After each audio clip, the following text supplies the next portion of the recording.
Es más o menos lo mismo. Por un lado, yo al estar con ellos conocía música que tenía que ver con, como dicen a veces, de su época. Cuando me dicen a mí yo soy de tu época, me da risa porque parece que hubiera tantas épocas, ¿no? Y siempre es lo mismo, es la música buena, la música regular, la música... Y en esa época, bueno, en la de mis viejos, ellos que conocían a todos los tangueros que te pudieras imaginar, porque Rosario era un lugar donde todo el tiempo iban orquestas y se quedaban, era un lugar así de bohemia, como lo es hoy en día, pero más fuerte porque estaba el puerto abierto y ese tipo de cosas. Entonces, ¿qué pasa? Yo conocí un montón de tipos con los cuales no me podía hacer amigo porque yo era muy pichulín, muy chiquito, pero los conocía y escuchaba las músicas que tienen que ver con el tango canción, que tiene que ver no solamente con lo que es todo el tango canción, arreglo y lepera, sino con otra cantidad de cosas que tienen que ver con Alfredo Gobi, que tienen que ver con Troilo, que tienen que ver con los hermanos Expósito. Todo eso pasaba siempre cerca de mi casa, cerca de la pensión donde vivíamos, que vivíamos en el centro.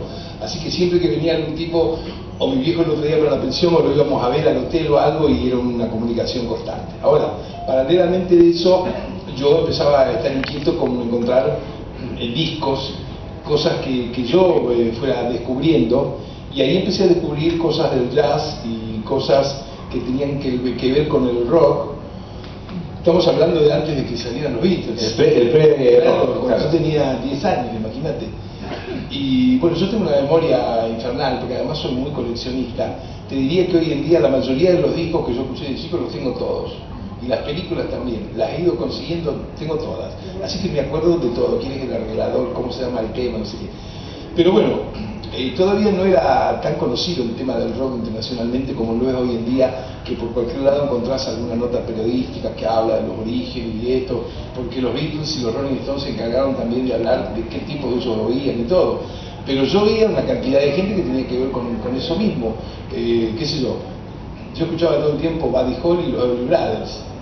Nadie sabía quiénes eran, claro. Hoy en día también muy poca gente lo sabe, porque desgraciadamente son artistas que acá no se editaron las discografías de ellos, ¿viste? Se conocen más sus canciones justamente porque han sido incluidas como covers en algunos discos justamente de los Beatles o de los Rolling Stones.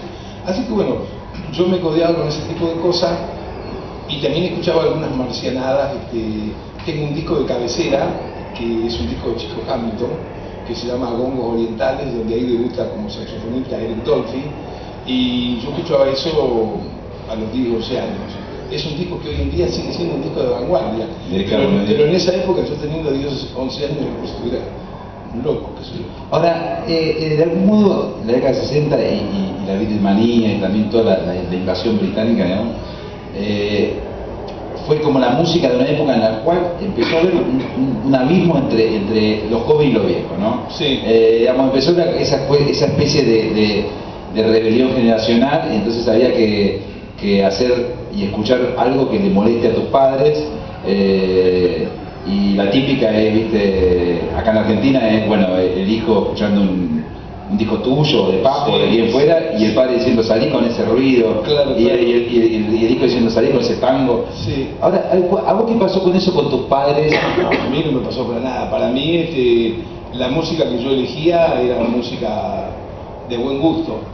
Y a mi viejo le gustaba porque estaba bien. Pero vos hacías música en su momento beat, ¿no? Digamos, los primeros discos de Los Gatos Salvajes. Sí, pero te quiero decir que, por ejemplo, cuando salieron los Beatles a mi viejo y a mi vieja le encantaban. Claro. ¿Pero por qué? Porque cantaban bien.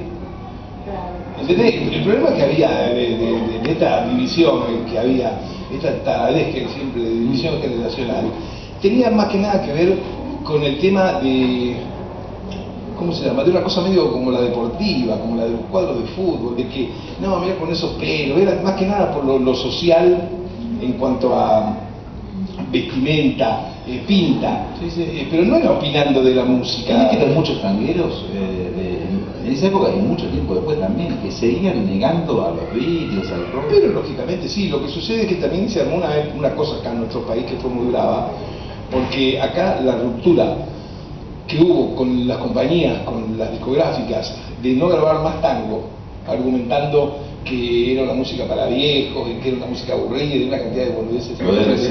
Bueno, sí, pero lo hicieron para sacar una cosa nefasta que era el Club del Clan, no era lo que sacaron los Beatles. Los Beatles 3 años después.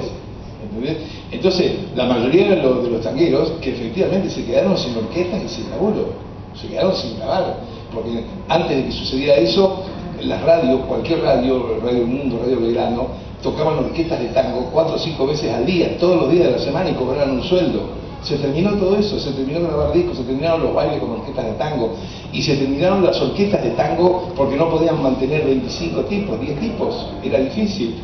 Entonces, ¿qué pasa? Lógicamente, la mayoría de los tangueros echaron la culpa a lo que pasaba a la nueva ola, digamos, a los rockeros, como se los llamaran. Mira, nosotros teníamos anécdotas de esa época que nosotros empezamos a grabar en la RCA, empezamos a grabar el disco, y entonces la RCA era un lugar así, ¿viste? En ese sentido era un lugar muy grande, una manzana completa, donde ahí fabricaban los discos, ahí estaban las oficinas de promoción, ahí estaba todo. Entonces, le ponían una atención al negocio que hoy en día no hay. Viste que hoy en día cualquiera de esas compañías que sigue siendo monopolio, ya no se llama RCA, se llama Sony, tiene 8 chabones y se terminó, ¿viste? Pero en esa época había para cada género. Bueno, había orquestas estables. ¿No? Había orquestas estables y había un productor por cada género. O sea, había un tipo que sabía de tango, uno que sabía de folclore.